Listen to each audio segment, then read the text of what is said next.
ایک اور سبجیکٹ جس کی آج کل بہت چرچا ہے، وہ بھی 100 سال پرانا قانون ہے، وہ ہے وقف کو لے کر۔ اور وقف بورڈ کے قانون میں جو امینڈمنٹ کیے جا رہے ہیں، یہ آؤٹ ڈیٹڈ سوچ کی وجہ سے ان کو ایکسیپٹ نہیں کیا جا رہا۔ دیکھیے، ایک تو یہ سوال کہ 100 سال پرانا قانون ہے، وقف کون کرتا ہے؟ مسلمان کرتا ہے۔ کس کے لیے کرتا ہے؟ مسلمان کے لیے کرتا ہے۔ کیوں کرتا ہے؟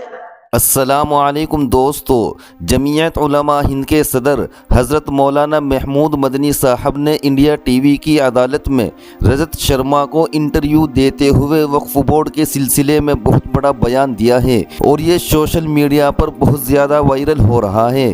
تو حضرت مولانا محمود مدنی صاحب نے وقف بورڈ کے تعلق سے آپ کی عدالت میں ایسا کیا کچھ کہا ہے، وہ ویڈیو ہم آپ کو دکھائیں گے۔ اور دوسری ویڈیو میں شاہی مسجد فتح پوری دہلی کے شاہی امام مفتی اعظم ڈاکٹر حضرت محمد مکرم صاحب نے وقف بل پر جو بڑا بیان دیا ہے وہ بھی آپ ضرور دیکھیے۔ مگر اس سے پہلے 12 ربیع الاول جو حضور صلی اللہ علیہ وسلم کی پیدائش کا دن ہے، اس مناسبت سے پی ایم مودی نے حضور صلی اللہ علیہ وسلم کی عقیدت میں ٹویٹ کرتے ہوئے لکھا کہ عید مبارک، میلاد النبی صلی اللہ علیہ وسلم پر نیک خواہشات پیش کرتا ہوں، ہم آہنگی اور اتحاد ہمیشہ قائم رہیں اور چاروں طرف خوشیاں اور خوشحالی رہیں۔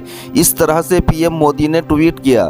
تو کشمیر کے ایک رہنما ہیں روح اللہ مہندی، انہوں نے اس پر ری ٹویٹ کرتے ہوئے نریندر مودی کو مشورہ دیا کہ آپ تو یقیناً خوشی منا رہے ہیں اور منانی بھی چاہیے، لیکن جو لوگ بی جے پی سے تعلق رکھتے ہیں وہ لوگ آئے دن رسول اللہ صلی اللہ علیہ وسلم کی شان میں گستاخیاں کرتے رہتے ہیں، تو آپ ان کے اوپر لگام لگائیے۔ تو اس طرح سے مودی جی کے ٹویٹ کا انہوں نے جواب دیا ہے۔ تو ناظرین، آئیے ہم پہلے حضرت مولانا محمود مدنی صاحب کا وہ بیان سنتے ہیں جو حضرت مولانا محمود مدنی صاحب نے انڈیا ٹی وی پر آپ کی عدالت میں رجت شرما کو دیا ہے۔ تو آئیے ان کی زبانی سنتے ہیں۔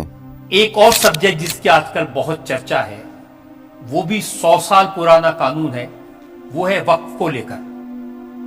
اور وقف بورڈ کے قانون میں جو امینڈمنٹ کیے جا رہے ہیں، یہ آؤٹ ڈیٹڈ سوچ کی وجہ سے ان کو ایکسیپٹ نہیں کیا جا رہا۔ دیکھیے، ایک تو یہ سوال کہ 100 سال پرانا قانون ہے، یہ سوال غلط ہے۔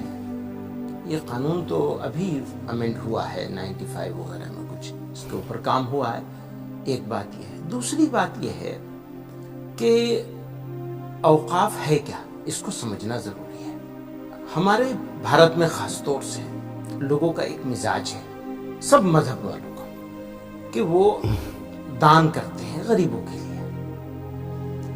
تو کچھ لوگوں نے کچھ چیزیں دان کری ہیں اور وہ دان کی ہوئی چیزوں کے مینجمنٹ کے لیے ایک سسٹم کی ضرورت محسوس ہوئی انگریزوں کے زمانے میں، اور انہوں نے ایک ایکٹ بنایا۔ پھر 53 میں 54 میں امینڈمنٹ ہوا یا بنایا گیا نئے سرے سے، اور پھر 95 میں ہوا، پھر 2013 میں بھی اس میں کچھ ہوا ہے۔ یہ ضرورت کے حساب سے اس کو چیزوں کو موڈیفائی کیا گیا ہے۔ اب یہ جو نیا امینڈمنٹ کا سسٹم ڈیولپ کیا جا رہا ہے، اس وقت لانے کی کوشش کی جا رہی ہے، یہ اس کی جو ضرورتیں تھیں، جس ضرورت کے لیے یہاں تک پہنچے تھے، اس کو بجائے بیٹر کرنے کے واپس پیچھے کی طرف لے جا رہے ہیں۔ تو ہمارا اس میں دیکھیے، 2-3 موٹی موٹی باتیں ہیں۔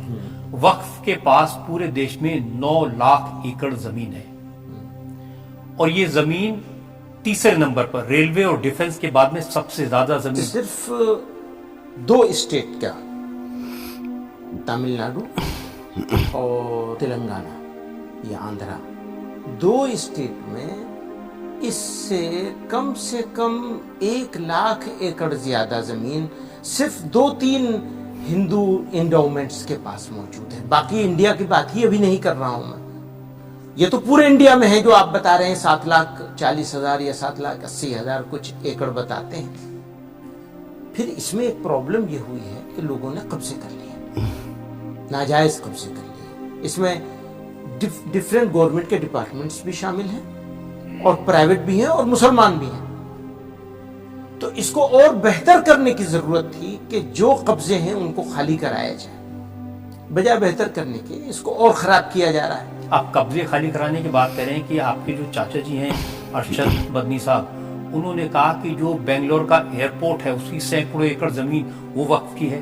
اور انہوں نے کہا تو شاید انہوں نے ریسرچ کیا ہوگا, میں نے اس کے بارے میں کوئی ریسرچ نہیں کیا. اور ہم لوگوں کی بات نہ کریں بلکہ ہم بات کریں اس پروجیکٹ کی. یہ ایک پروجیکٹ ہے. اب پروجیکٹ آج کی تاریخ میں ملک میں جیسا ماحول بنایا جا رہا ہے, اس ماحول کو دیکھ کر پتہ نہیں کیوں مجھے لگتا ہے, اگر مجھے کریکٹ کیجیے گا آپ, اس ماحول کو دیکھ کے ایسا لگتا ہے کہ جیسے یہ وقف بورڈ انڈیا کا نہیں ہے, کسی اور پڑوس کے دشمن ملک کا ہے. پہلی بات, وقف بورڈ بنتا کیسے ہے آپ کو معلوم؟ ہم چاہتے ہیں وقف بورڈ بھارت کے مسلمان بنائیں. قانون یہ کہتا ہے کہ وقف بورڈ جو بنے گا وہ اسٹیٹ گورنمنٹس بنائیں گی, اور سینٹرل وقف کونسل کو بنانے کے لیے سینٹرل گورنمنٹ کا منسٹر بنائے گا. پہلا تو ہمارا یہی ہے, ہم کہتے ہیں ایس ڈی پی سی کی طرح بنا دیجیے آپ اسے. شرومنی گردوارا پربندھک کمیٹی کا گٹھن جیسے ہوتا ہے ایسے اس کا گٹھن ہونا چاہیے.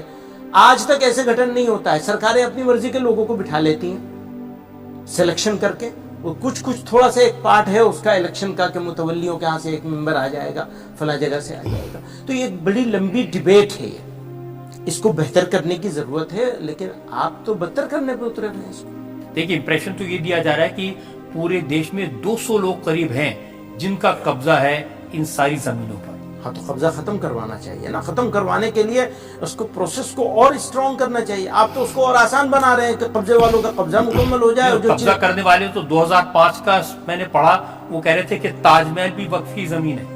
وہ کہنے والے کہ تو ٹھیک ہے بھائی, آپ ایک بات سمجھیے کہ تاج محل اگر وقف کی زمین ہے تو وہ وقف کی زمین بھی ہے, اور اے ایس آئی کے کنٹرول میں ایسی بہت ساری پراپرٹیز ہیں جس میں دونوں لوگوں کا دخل ہے.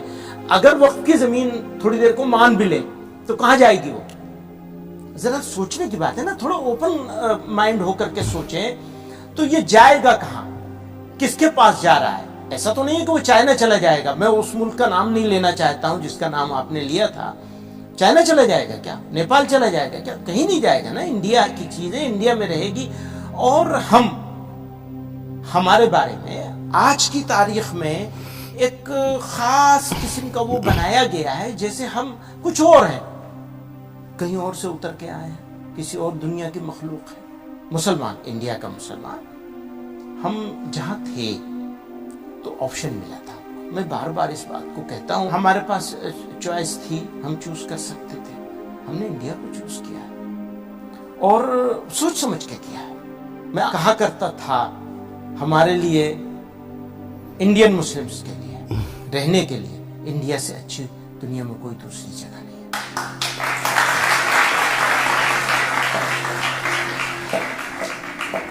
پر آج ایسی مشکل جگہ پہ ہم کھڑے ہیں کہ سوچتے ہیں کہنا چاہیے یا نہیں کہنا چاہیے. کاش ہمیں یہ موقع ہوتا کہ ہم اسی طرح سینہ چوڑا کر کے یہ بات کہہ سکیں. اور ناظرین, اب آئیے شاہی مسجد فتح پوری کے شاہی امام حضرت مفتی محمد مکرم صاحب کا وہ بیان سنتے ہیں.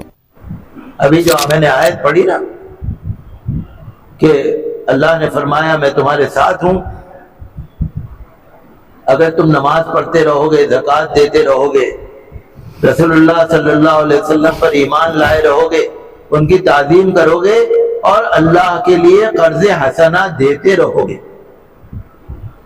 اللہ کو ہمارے قرض کی ضرورت نہیں, اللہ کی راہ میں خرچ کرنا. جو پہلے اوقاف ہوتا تھا نا, اوقاف جو ہے نا آج کل وقف, یہی تو ہے وہ اللہ کے لیے قرض حسنہ. بھئی اوقاف جو ہے, وقف زمین جو ہے, کوئی جائیداد ہے, کوئی زمین ہے, کوئی پراپرٹی ہے, آدمی وقف کر دیتا ہے.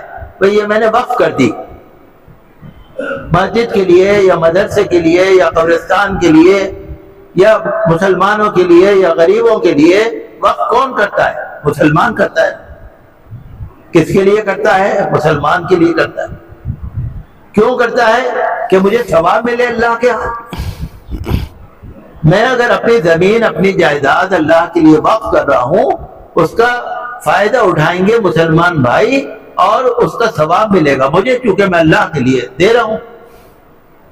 تو وقف جو ہے نا یہ مسلمانوں کا حق ہے, اور چاہے کوئی بادشاہ ہو، چاہے کوئی نواب ہو، چاہے کوئی بڑا آدمی ہو، چاہے کوئی ہو، کوئی بھی وقف کر دیتا ہے۔ اب ایک کسی کا بڑا کھیت ہے، بہت سارا زمین ہے، کسی کے پاس بہت بڑا کھیت ہے، اس نے کہا کہ بھائی میں اپنے اتنے بیگھہ زمین قبرستان کے لیے دے رہا ہوں، یہ بھی وقف ہو گیا، لیکن اس نے کاغذ نہیں بنائے، دے دیا۔ کیونکہ ہماری شریعت میں وقف جو ہے زبانی بھی ہو جاتا ہے، ہماری شریعت میں وقف جو ہے زبان سے بھی نہ کہو، دل سے کہہ دو۔ ایک آدمی نے کہہ دیا بھئی یہ میری ساری زمین جو ہے میں نے قبرستان کے لیے دے دی، ہو گیا۔ تو وقف جو ہے نا جائیداد، ہماری زمینیں بادشاہوں نے بھی دی، نوابوں نے بھی دی، مسلمانوں نے بھی دی، غریبوں نے بھی دی، مالداروں نے بھی دی، ساری دنیا میں، سارے ہندوستان میں مسلمانوں کا وقف ہے۔ اب سرکار قانون بنا رہی ہے، وقف ترمیمی بل لا رہی ہے، کیوں کہ جی کاغذ دکھاؤ۔ بھئی 1450 سال پہلے کیرالہ میں جو راجہ نے مسجدیں بنوائی تھی، اب وہ کہیں گے لاؤ 1450 سال پہلے کے کاغذ دکھاؤ۔ اگر بابر نے، ہمایوں نے، اکبر نے، شاہ جہاں نے، اورنگزیب نے اگر کچھ جگہ وقف کر رکھی ہیں تو کہیں گے کاغذ دکھاؤ۔ کسی مسلمان نے اگر اپنا کھیت وقف کر دیا تو کہیں گے کاغذ دکھاؤ۔ اب بتائیے 1450 سال کے کاغذ کوئی دکھا سکتا ہے؟ اگر کسی کے پاس کاغذ نہیں ہے تو وہ ہماری زمین ہے، ہم چھین لیں گے، اس پہ ہم قبضہ کر لیں گے، ہم اس کو لے لیں گے۔ اگر تمہارے پاس کاغذ ہے تو دکھاؤ۔ اب بتائیے 1400 سال پہلے کے کاغذ، 1000 سال پہلے کے کاغذ۔ میں کتاب پڑھ رہا تھا ڈاکٹر بشمبر ناتھ پانڈے کی، انہوں نے ایک مضمون لکھا ہے، کتاب لکھی ہے، ہندو مندر اور اورنگزیب کے فرامین۔ انہوں نے لکھا ہے کہ اورنگزیب بادشاہ نے کتنے ہی بڑے بڑے مندروں کو، گردواروں کو زمینیں دی ہیں، جاگیریں دی ہیں۔ بادشاہ جو تھے نا وہ تو پوجا اور دیوتاؤں کے بھوگ کے لیے مندروں کو زمینیں جاگیریں دیتے تھے، لکھتے تھے پوجا کے لیے، دیوتاؤں کے بھوگ کے لیے ہم یہ زمین دے رہے ہیں۔ آپ پڑھ کے دیکھ لیجئے، ڈاکٹر بشمبر ناتھ پانڈے کی کتاب پڑھ کے دیکھ لو۔ اب کہتے ہیں کاغذ دکھاؤ۔